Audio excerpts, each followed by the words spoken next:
thank you very much for that kind introduction. I'm also glad to see so many young people in the audience tonight, because the strategic dialogue between the United States and Brazil that, in a sense, CAPES and the Fulbright Commission are launching today is something that is going to preoccupy many people in both countries for a long time to come. This strategic dialogue is beginning, it's going to deepen, it's going to change our perceptions of one another, it's going to change relations between Brazil and the United States, and it's going to change the world. It's going to have an impact far beyond our bilateral relationship. Let me start tonight by giving you a few thoughts about just what the American dream is, particularly with respect to foreign policy. I suppose domestically the American dream is rather simple, that they'll close the government on Friday and it will never reopen. In one sense, there's no people on earth more Marxist than the Americans. We live in hopes that someday the state will wither away. The American dream in foreign policy is something that's been with us since before the United States was a nation. When we were still colonies of the British, Benjamin Franklin lived in London for a number of years as a representative of the colonies to the British Parliament. And he fell in love with an idea, which was that the British and the Americans together would create a new kind of global civilization. A system based on liberal political principles at home, liberal economic principles at home and abroad, and that there would a commercial civilization would grow, would build a kind of peaceful world trading order. And it was Franklin's hope as a young man that the British and the Americans would do it together, but he soon discovered the British were too selfish. And so the Americans revolted from the British, but this idea of a civilization, of a world order built on trade, on commerce between nations, on liberal principles, democratic ideas at home, has remained central to the American imagination about the world ever since. Some would say that we've pursued it at times in naive and destructive ways. And I think there's certainly, when one looks at a 225-year history of a nation state, one finds many things to regret. Nevertheless, I think there has been a kind of a centrality of vision. That if you want to understand American foreign policy today, it doesn't hurt too much in some ways to look at British policy going back really to the beginning of the 18th century. It's first of all global. That is, unlike the foreign policies of many countries, the United States does not think first and foremost about its neighbors. Canadians often complain that they can't get the Americans to pay attention to them. Mexicans wish perhaps we pay even less. But nevertheless, if U.S. foreign policy thinks about China, it thinks about Russia, it thinks about Iran much more than it thinks about Canada or Mexico or even Cuba. So it's global. And the object of American foreign policy is a global order. That is to say, like Brazil today, U.S. trade is divided rather evenly among the world. We have roughly equal amounts of trade in our own hemisphere, across the Atlantic and across the Pacific. So we are global in our interests. If you think about the implications of geography for American politics, if the 50 states in the United States were each an independent republic, they would have quite different foreign policies. That is to say, California would be interested in Mexico and China and Japan, but not think very much at all about Europe. Massachusetts, on the other hand, would be entirely focused on Europe. Florida would be thinking these days perhaps more about Brazil than anything else, and worrying about the Brazilians buying every last condo in Miami. But spent $1 billion last year. And thank you very much, by the way. We need it. Keep spending. Come to America, bring your money. You're very welcome. And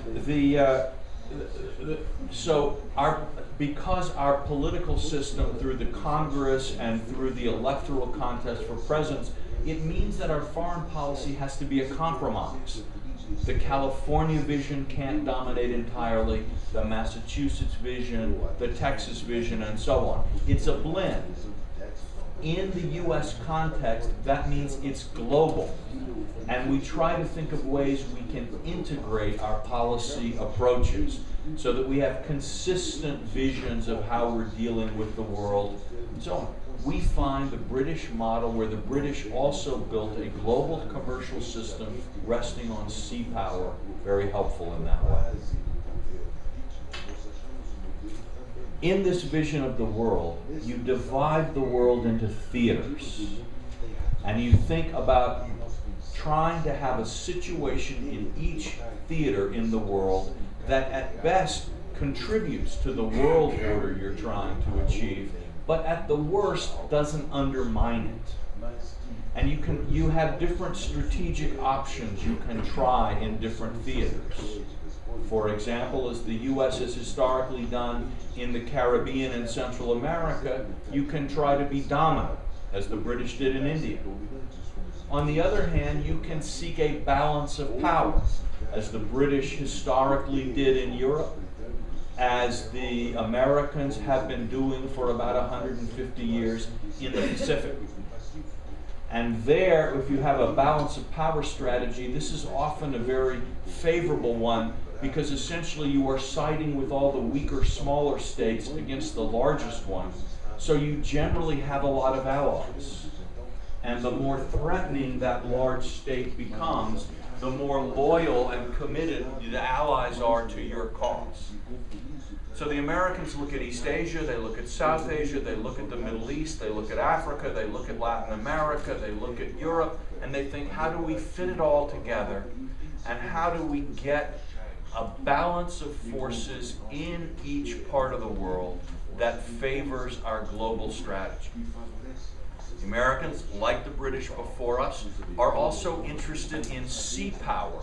We are less interested in controlling and dominating any given part of the world than we are in maintaining the security of the communications between the different world theaters.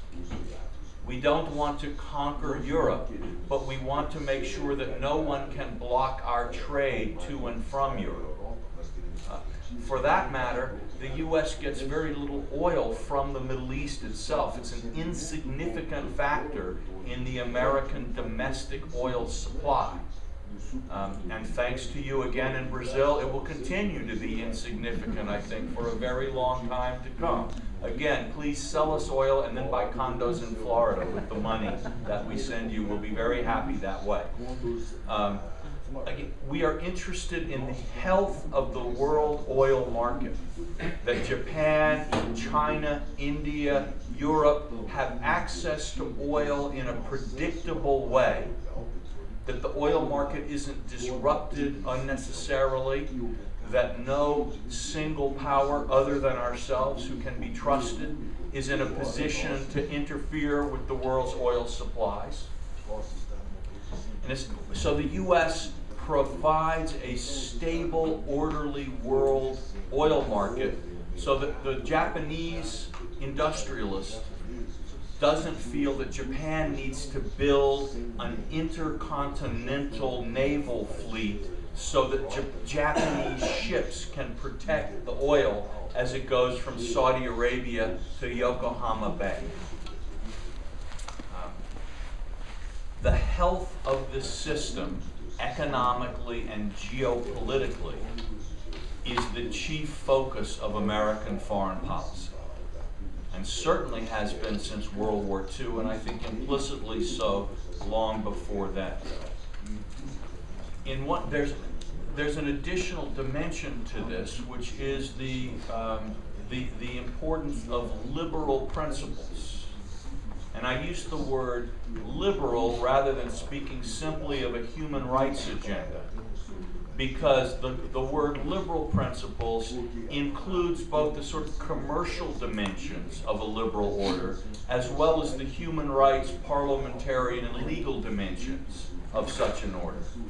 So that it is where commerce is free, trade is less restricted, where an independent judiciary enforces contracts impartially.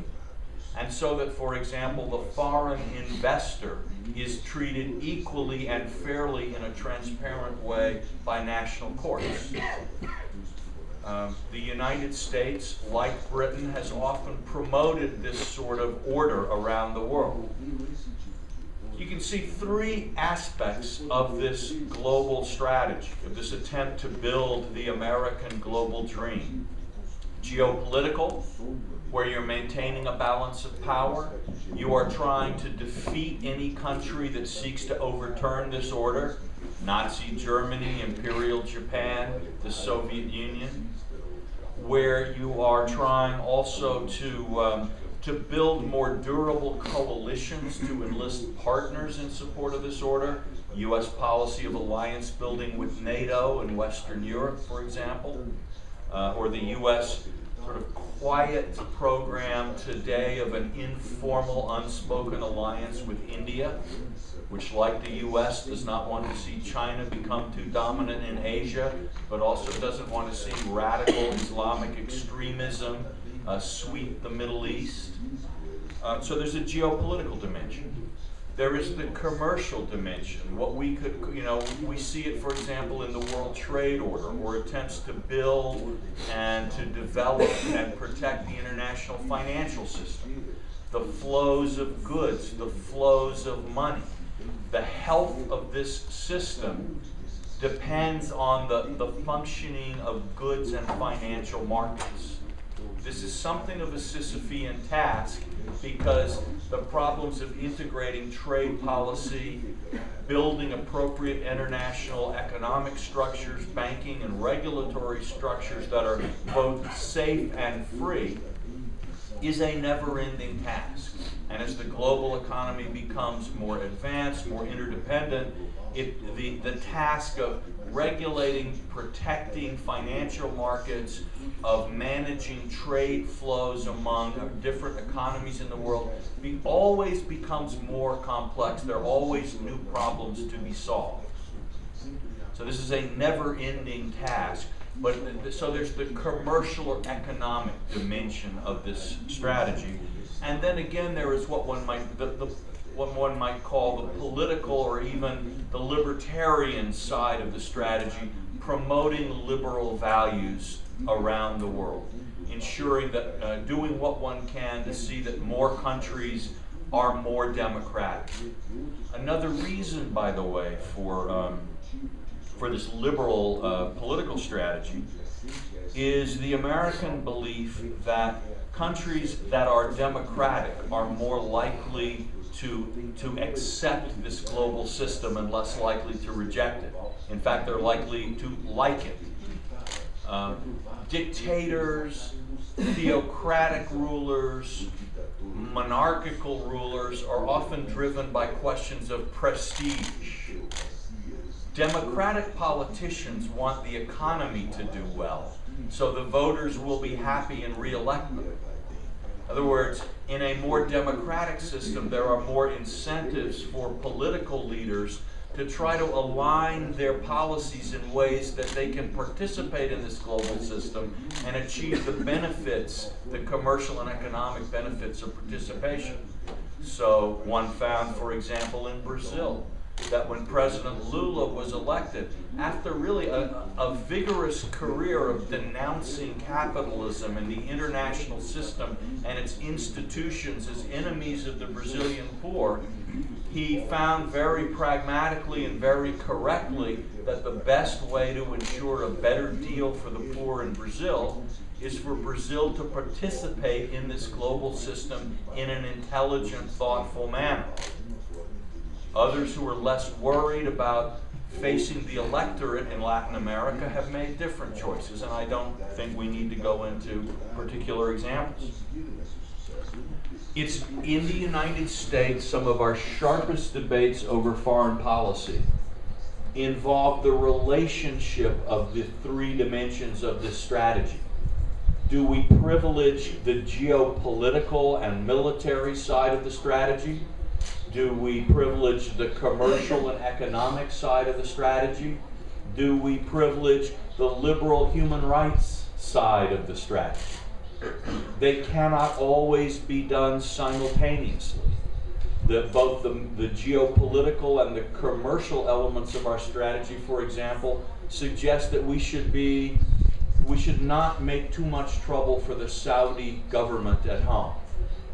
A more liberal humanitarian approach might well say we should do more about some of the features of Saudi Arabian society and governance that we don't like. Where does one draw the line? There are some people who are purists who believe that one should always be human rights oriented. Others would say one should always be geostrategically inclined. Others say economics trumps everything. Most people tend to see the point of all three and have difficulty figuring out in each particular case, how do you do it? President Obama, and having described to you the American dream, I'm now able to say a couple of things about President Obama. Generally speaking, comes from the tradition in the United States of wanting to privilege the humanitarian liberal dimension of the strategy rather than either the economic or the geostrategic. And this, by the way, makes him an excellent president for American relations with Brazil. Because I would say that in general, it is, in today's Brazil, it is the liberal humanitarian dimension of the American grand strategy that is the most appealing, most immediately and obviously appealing. Obama's second favorite leg of our triangle is the economic, which again for Brazil is very important. And the part of the strategy that he is least drawn to personally, the military strategy, is also the leg of the American triangle that Brazil historically has the most concerns about. So in some ways, President Obama is well matched for Brazilian perceptions and Brazilian priorities. The difficulty for President Obama, as for all of our presidents, is that reality does not always conform to the hopes and ideas of an incoming president. Just as President Lula ended up having a much more liberal capitalist program than perhaps he had thought 10 years before his election, President Obama has found himself fighting two of Bush's wars in Iraq and Afghanistan. He now has one of his own, I suppose, in Libya, though hopefully not a major conflict. I think it is the first time that an American president has launched a war from Brazil. So we have really passed through a historic moment for all of us. The first globe-trotting war. Nevertheless, President Obama is continuing to try to steer the ship of state in the general direction which his heart and his intellect tell him is the appropriate one. There are advantages and disadvantages to his chosen course. I imagine we can get into these in debate and discussion. But I would suggest to you as kind of my closing thought that President Obama's approach to American foreign policy is well within the historical mainstream of American thinking, that he accepts, by and large, the primary assumptions and goals of the strategies that have guided American thought for a very long time, and that so far he's shown himself to be a rather flexible and pragmatic actor who's capable of modifying his policies as they are affected by events on the ground. Well, thank you very much for your patience, and I hope in our questions we can get into a deeper discussion.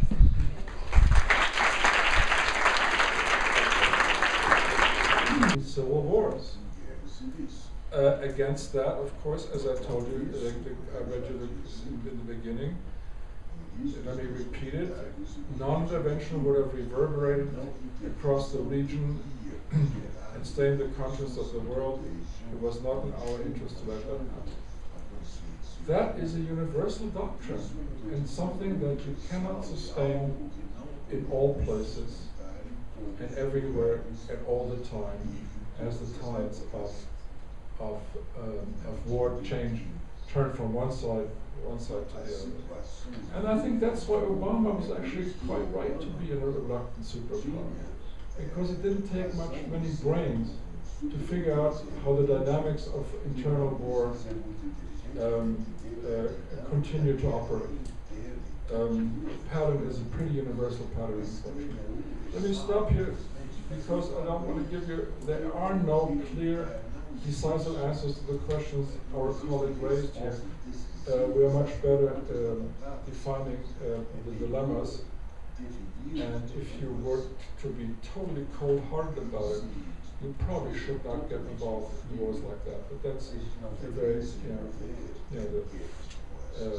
very academic and perhaps a heartless answer, because it's very hard in our 21st century, when the pictures go around the world real time, to be cold-hearted when people are killed. Let me just briefly talk about the other questions about. We talked very exhaustively about 9/11. Let me just take two questions and put them together. One by our Canadian colleague about, well, what do you guys expect? What kind of greater role do you expect Brazil to play? And then the other question was, what about the UN Security Council of Brazil? And that, Walter and I, as we've been talking to people like you and experts, we always like to turn the question around. We said to the Brazilians, okay, so you want to be a great power. So what do you want to do? What for? Assume you're all dressed up. Where do you want to go? And maybe you guys can give us a good answer, because we haven't gotten a very good answer. And I'm not making fun of it. It's a tough answer to come up with. Once you have the stuff, the means, the economic power, what is your sense of global responsibility that you want to assume? I think global responsibility is more than just kind of doing what some of the Lula technique was, which was kind of to collect the rising powers of this world and kind of gang up on the United States. That's an assertion of power, but not yet a global strategy. And that brings us to the. But I hope you'll give us the answer tonight. And the same things with the Security Council. The Security Council really looks kind of cool if you're there. You know, veto power and one of the big ones. But you guys realize that what it costs in terms of responsibility, which a country like Germany, which is very eager to get into the security of Brazil, which is very eager, is precisely what these great economic powers have been able to avoid. But once you are in there, you have to put your money where your mouth is. And that goes for all the candidates, not just for Brazil. And that's why I think it's very important, I want to close with that remark, very important to figure out, all right, so you want to be a great power. What are you going to do? What's your vision of Brazil and the great world beyond. And now it's your turn. Professor Walter Mead falou extensivamente sobre a questão do terrorismo, e aí a questão que eu coloco a ele é a seguinte: o senhor acredita que o terrorismo constitui a 4ª guerra mundial, sendo que a 3ª foi a Guerra Fria, vencida pelos Estados Unidos, não tanto por desgaste militar, mas por implosão soviética, pela incapacidade econômica do Império Soviético? Se o terrorismo hoje será uma lasting war, uma 4ª guerra mundial que consumirá recursos e os brains, os nervos dos diplomatas e dos militares americanos pelo futuro previsível. Para o professor Joffe, que nos lembrou do poder futebolístico do Brasil, o Brasil realmente talvez seja uma grande potência no futebol, eu diria, a minha pergunta teria a ver com as relações entre poder real, ou material, militar, poder econômico, e o soft power, a atuação diplomática. Claro, o Brasil ainda não tem os 2 componentes principais para não apenas aspirar a um papel maior no Conselho de Segurança, como para exercer poder em escala global, que é, digamos, soldados e talão de cheque, ou seja, capacidade de projeção externa e recursos econômicos, não é? Mas, voltando ao poder do futebol, eu lembraria que o nosso PIB diplomático, o Diplomatic GDP, é maior do que o nosso PIB econômico, o Economic GDP, e certamente maior que o PIB militar, não é? O Diplomatic GDP. Perhaps not greater than the soccer GDP, or perhaps nosso PIB futebolístico seja maior do que todos esses. Nós exportamos muito futebolistas para o mundo, para a Europa, exportamos modelos, belas mulheres também, mas a questão é a seguinte, baseando-se nessa sua consideração de que projetar poder significa soldados e recursos militares, qual a sua avaliação sobre a combinação desses 2 fatores na grande estratégia americana? Ou seja, os Estados Unidos são certamente um grande poder, tanto militar quanto diplomático, uma rede extensiva de rede diplomática pelo mundo e uma rede de bases militares e capacidade de projetar poder. E talvez seja o grande poder aroniano, no sentido do Raymond Aron, a combinação de soldados e diplomatas trabalhando juntos para exercer esse poder global. Qual a avaliação que o senhor faz da interação entre soldados e diplomatas americanos e da sua performance respectiva? Quem são melhores? Se os militares suponham que sejam todos jacksonianos e que os diplomatas sejam wilsonianos, mas como se combinam essas 2 virtudes para exercer o poder global? Dou a palavra primeiro ao professor Walter Mead. Muito obrigado.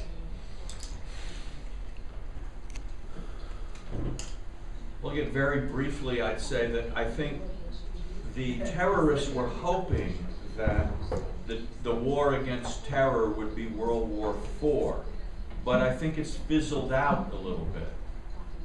That their failure to attract a critical mass of support from Muslims means that terrorism is a potentially deeply threatening thing, but the struggle against it doesn't amount on the level of intensity to to World War II or even the Cold War. The Cold War was a struggle that engaged the best of American minds and treasure and efforts, and not just the US, but allies all over the world for 40 years. The war on terror seems at this point to be less. It's in some ways more comparable to the war on the anarchists before World War I. some of you may know this history, that anarchists in those years killed 2 American presidents, a Russian czar, trying to spark some kind of an uprising of the people against any kind of state ruler. And the anarchists did operate for a while as an international underground with links to other movements, and had an impact. They killed 2 kings in Europe. Exactly, they were very busy. And in fact, to some degree, their techniques enabled Franz Ferdinand to start World War I. So we can hardly say that they were without consequence. But so far, we have not, after the fall of the Taliban in Afghanistan, we have not yet seen the terrorists take power in a state and be able to become both state and non-state actors. The Soviet Union was able to be a state actor in alliance with an international movement of people trying to bring about a Soviet vision of the world, and was able to use all the resources of a great state in support of an ideological movement. The biggest kinds of American nightmares we saw after, and I think not just American nightmares after September 11th, would have been, suppose Saudi Arabia had fallen to an Al-Qaeda-like movement. One of the younger princes of the House of Saud had sort of made bin Laden his close associate. There were dangers of that time in the first half of the last decade. By and large, those dangers now seem to have receded. I don't think we can go to, I think it'd be irresponsible and dangerous to go to sleep completely. But again, I think the more the Islamic world has looked at these movements, the more disgusted it is by the consequences of these movements, and the more aware it is of just how far the vision of the world these movements have is from the deep traditions and worldviews of Islam. You can be angry with the West. You can have questions about the way the world is going, but you still don't end up supporting these nutcases. In the same way, I think it's something like the way in Western Europe after World War II, the communists progressively lost support to social democrats, who were in many cases Marxists, who believed in ultimately a proletarian world, but moved away from the personalistic dictatorship, mass deportation, cult of personality, and all the other crazy criminal hideousness of Stalinism. So, I don't think it's World War IV, but that's not the same thing as saying I think it's nothing. And again, the capacity, a dirty bomb going off in a major world city, chemical or biological WMD, that sort of thing, it's going to have to be dealt with. It's going to have to be watched. And this is going to involve close and continuing international cooperation among virtually all the states of this earth. Thank you. Okay. If I may add one analytical point to the terror question. If I may add one analytical point to the terror question. Terror is the weapon of the weak. And we know how it unfolds in asymmetric warfare, all that. But saying that terror is the weapon of the weak also answers the question whether this is World War IV. No, it's not World War IV. Terror is not a strategic threat. Terror can kill people, up to 3,000. In New York, it has killed some 1,000 Israelis in two intifadas in the Middle East, but has not changed. It has not posed a strategic threat to the country against which terror was launched. It is not a strategic threat. It's a problem. It's a bloody problem. It's a tragic outcomes, but it does not pose a strategic threat that is existential. to any of terrorist targets. And I think, let me just add something, may sound quite brutal, even a nuclear device that would go off in a country would not have a strategic impact. The way World War II bombing had in Japan and Germany. So no way, it's not World War IV, and I think it's essentially a police and intelligence problem, and that's kind of nice to know. Now to the kind of theoretically very interesting question which our chairman posed. He said, if you think about the various assets or currencies of power, what's better? Guns and soldiers, or economic power, or soft power? What is it? Especially think about economic power versus military power. And that brings me back to a famous take by Machiavelli in his book, The Prince, where he says, this is 500 years ago though, it's easier to get gold with good soldiers than to get good soldiers with gold. So he quite clearly said, military power is the queen, the top currency. Not so sure that's true today. The way a modern economy works, soldiers are not very good at creating added value. Our economies are not depend on brains, on initiative, on willingness to use them, and soldiers. And then the Soviet Union showed us, that force cannot drive a modern economy, and so that economy collapsed. Having said that, I would say that all forms of power add up to a whole. I mean, the Vatican has a lot of soft power, but it doesn't really have real power in the sense that it can really change the course of events. The Swiss have a lot of soft power, but their voice is not very powerful in the councils of international politics. So I think in the end, if you want power, you've got to have military power.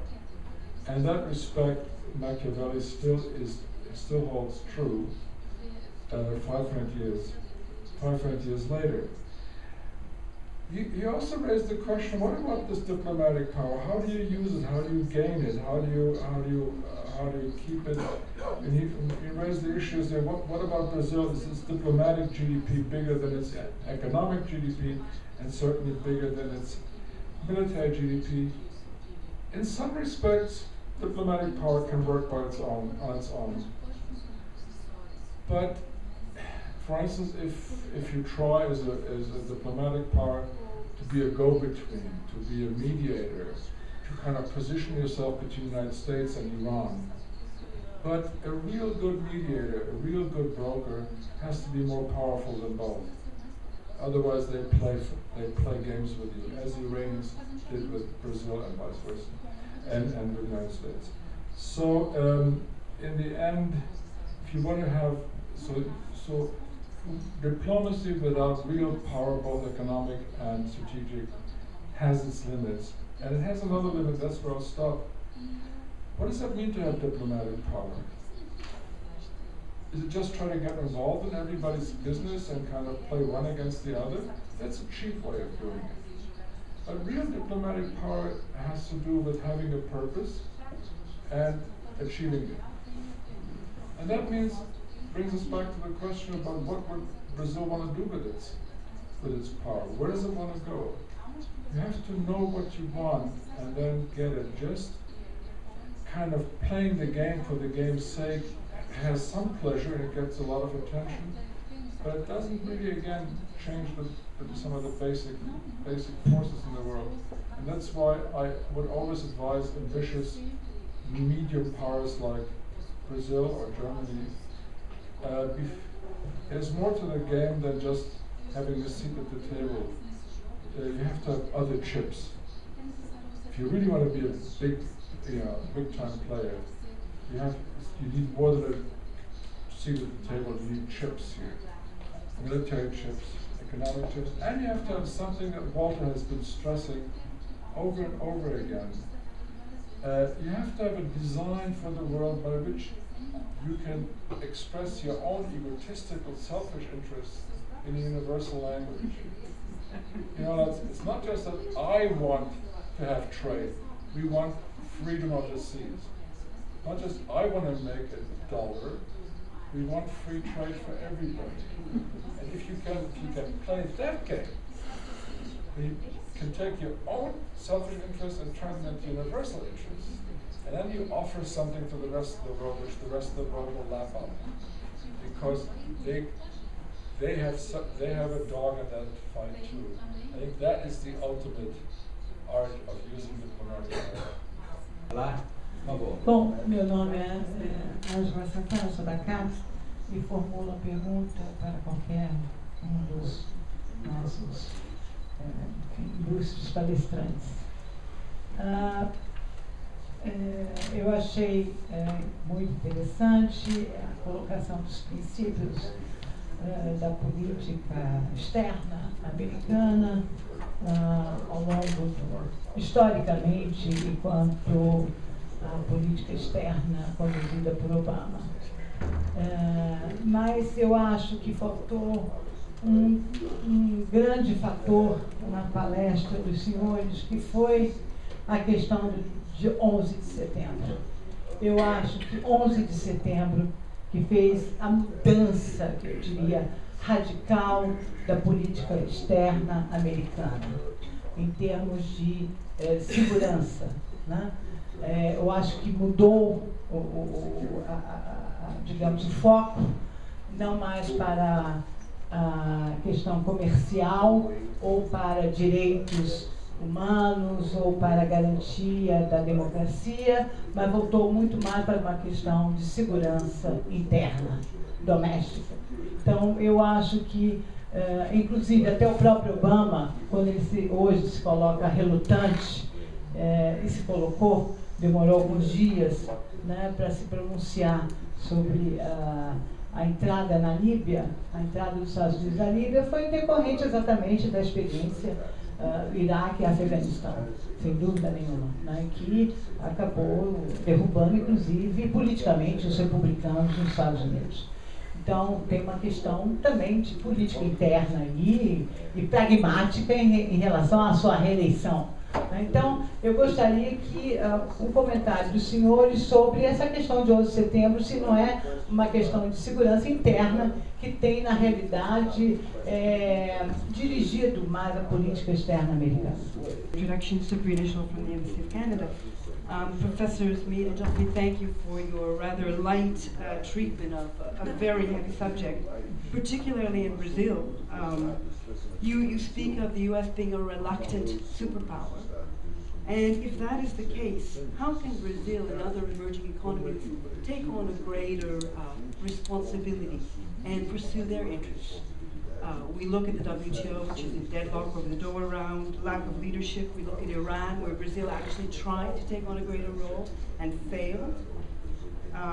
So how can Brazil and other emerging economies take on a greater role and increase their responsibilities and interests? Thank you.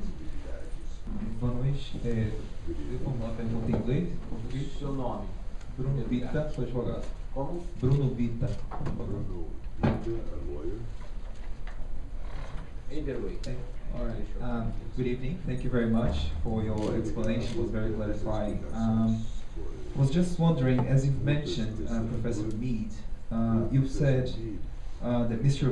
Obama's foreign policy is more likely to encounter Brazilian foreign policy from the humanitarian point of view, as Brazil is surely playing a bigger role in the international context. Are we to expect a form of support from the Obama's administration regarding the Brazilian ambition to occupy a seat at the United Nations Security Council? Thank you very much. Maria Helena de Castro Santos. I'm from Brasília University. I would like to, I would like you to help us to understand the intervention in Libya.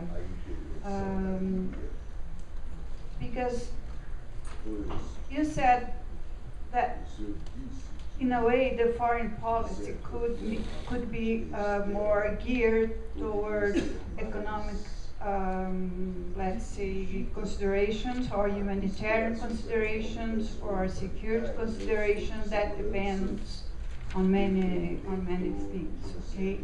Now, this intervention is really not clear. It seems to me that even American citizens are sort of asking about this. And Obama said that,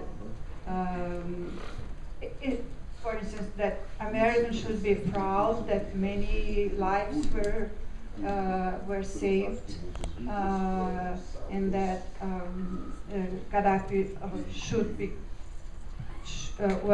go, and so it's not clear. So what is it about? Is it a preemptive kind of humanitarian intervention?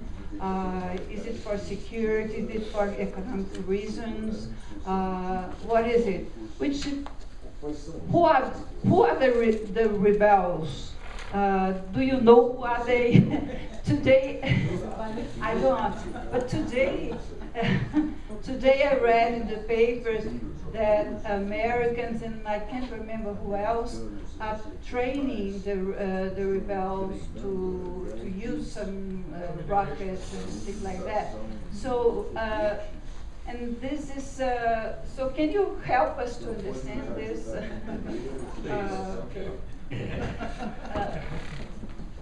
Okay, thank you very much. So we will stick to these 4 questions, both Libya, perhaps Mr. Walter Mead, but I will proceed in the order give to you the first.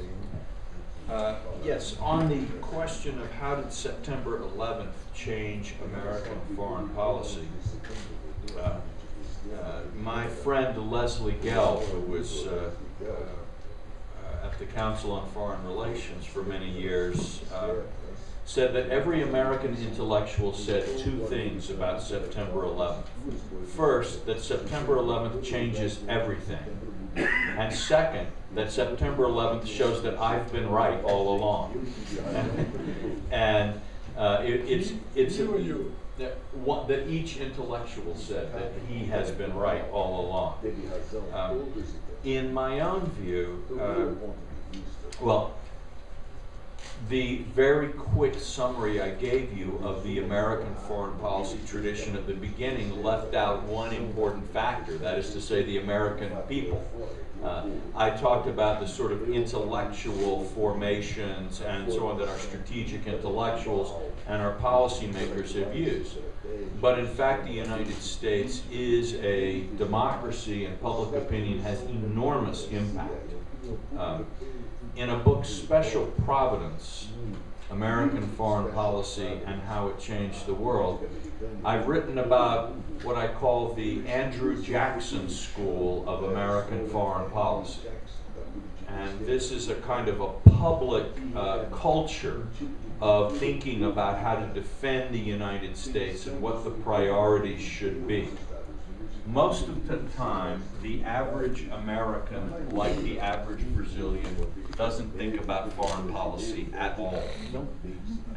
It's way out there. I can't remember, are the Libyans in Africa or are they in Asia? And, you know, just please don't bore me too much, is what the public asks.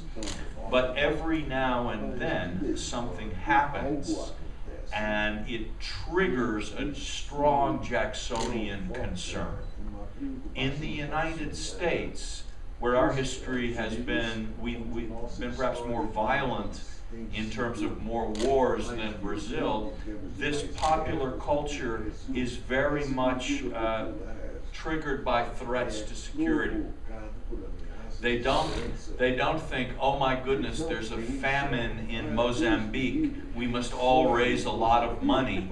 But they do think some people out there are trying to kill us and we need to do something about it. September 11th in some ways was like December 7th, that is December 7th, 1941, when the Japanese bombed Pearl Harbor. The polls taken before December 7th showed very little public support for U.S. entry into World War II. No one even bothered to take polls after December 7th because the public demand for war was so obviously overwhelming. September 11th turned the Middle East from a remote, uninteresting, complicated part of the world that had a lot of oil and some bad Iranians in it, because the hostage crisis had already alerted Jacksonians to the idea of Iran as an enemy, something that, by the way, remains an important factor in American politics today. But Jacksonians then were deeply concerned that those people out there were trying to kill us. And just as Jacksonians also became very concerned about the communist threat in the late 1940s and early 1950s, the Jacksonians focused on this terror threat. This means, and we are still living in an era where that Jacksonian security consciousness is very strong. It means that even a president like President Obama cannot afford to look weak on questions of basic national defense. But I think the peak of the September 11th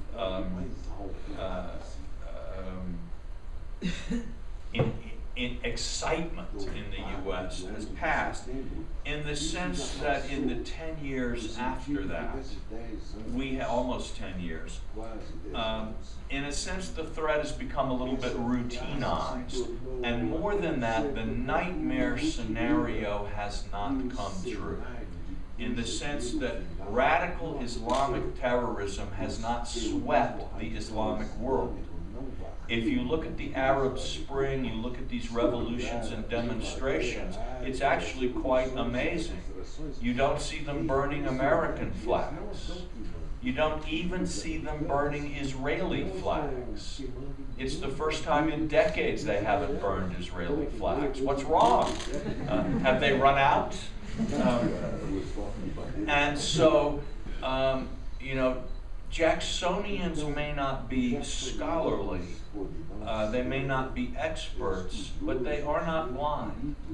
And so there is a sense now, I think, in the U.S. that this problem of terrorism is a real one, because of the possibility that terrorists can get their hands on very dangerous weapons. It cannot be ignored.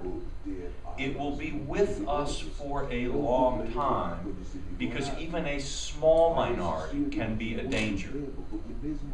But the idea that we were headed towards some kind of clash of civilizations, which was the true nightmare of September 11th, seems to be fading, because that's what bin Laden wanted, was a clash between Islam and the West, and he wanted to be the captain of the Muslim team.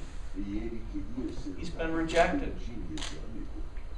You look at the polling, even in countries where support for the United States remains very low, even with Obama, support for Al-Qaeda, support for terrorism is much lower and has been falling. Part of this, oddly enough and ironically enough, is that in the war in Iraq, the terrorists were attacking Arabs. Al Jazeera and these other outlets in the Arab world of newscasters, who no one would ever accuse of being pro-American or channels for American propaganda, are showing pictures of blood-bleeding women screaming in the market, my God, why are they doing this to us? And showing communiques of people in Al-Qaeda and so on saying, we're fighting, this is God's work we're doing. And people look at the results and they say, that's not God's work. Whatever it is, it's not God's work. So terrorism remains a menace. But it is not the kind of mass movement that after September 11th many people feared we would be facing. As that happens, Americans, I think, are comfortable with flexible responses to this threat. It's important also, I think, to understand that our military discovered in, of all places, Iraq, again, that its best allies against the terrorists were Muslims. America's strongest and most consistent ally in Iraq was the very, very conservative, pious, traditional, and well-respected Ayatollah Sistani, who believes Khomeini is a dangerous heretic who's betrayed the Shia religion. Our best allies for the commanders in the field were the Sunni Arabs, who ultimately, after seeing Al-Qaeda on the one hand and the U.S. on the other, even with Abu Ghraib, even with all the air raids, the harassment and so on, the Sunni Arabs of Iraq ultimately en masse sided with the Americans against Al-Qaeda. You have a generation of American soldiers and commanders who have won the war in Iraq from an American point of view because of the alliances they were able to form with Sunni Arabs, horrified and disgusted by Al-Qaeda and its allies. So I think we have turned a corner in the war on terror, and so that it remains something that the American people are alert to, but they are not in a position of kind of thinking, we've got to drop everything else and focus only on that. I'm sure I've now used up any remaining balance of time that I have. I'm sorry. But it was an important question.